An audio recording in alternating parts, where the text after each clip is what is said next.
Depuis 1987, les fans de science-fiction sous toutes ses formes se réunissent en Californie pour la WonderCon.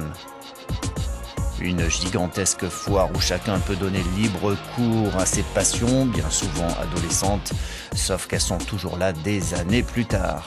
La WonderCon, c'est aussi des présentations de films, histoire de tester leur impact sur des fans très potentiels. Ce fut le cas cette année pour The Mortal Instruments, la cité des ténèbres, New York.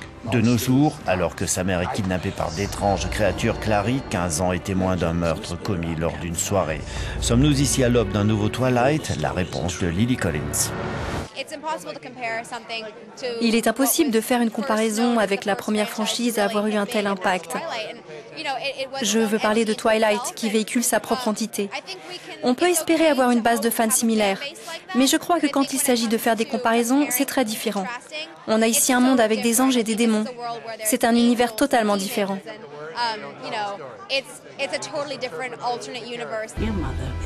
Pour l'instant, cet univers-là s'en tient à un seul film qui sortira en France en octobre. Shadowhunters. Half angel, half human.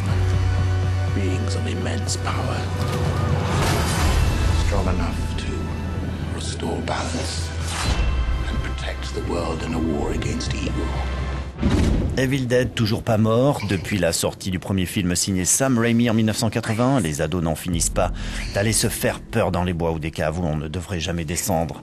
En voici une nouvelle version, en proie à des problèmes d'alcool. Mia se rend dans une cabane isolée dans les bois, qu'est-ce que je vous disais, en compagnie de son frère et d'un groupe d'amis. Sur place, la découverte d'un mystérieux livre des morts les plonge dans l'horreur.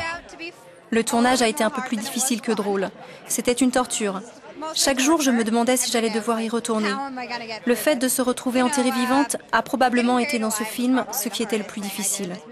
J'avais un sac plastique sur la tête et je respirais grâce à un tube à oxygène. Je restais là avant d'être entièrement recouverte de saleté. C'était assez difficile. Cet Evil Dead réalisé par Fede Alvarez sortira le 1er mai. Quant à Sam Raimi, il prépare un Evil Dead 4.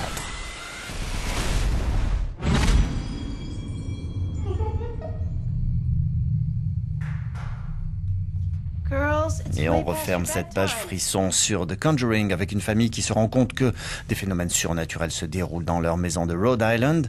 Le couple va faire appel à Ed et Lorraine Warren, des experts en activité paranormale qui vont mener l'enquête. Le film repose sur Ed et Lorraine Warren et sur un cas particulier sur lequel ils mènent l'enquête. Cela implique une famille qui vit à Rhode Island et des problèmes surnaturels qu'ils affrontent quand ils se trouvent dans leur ferme.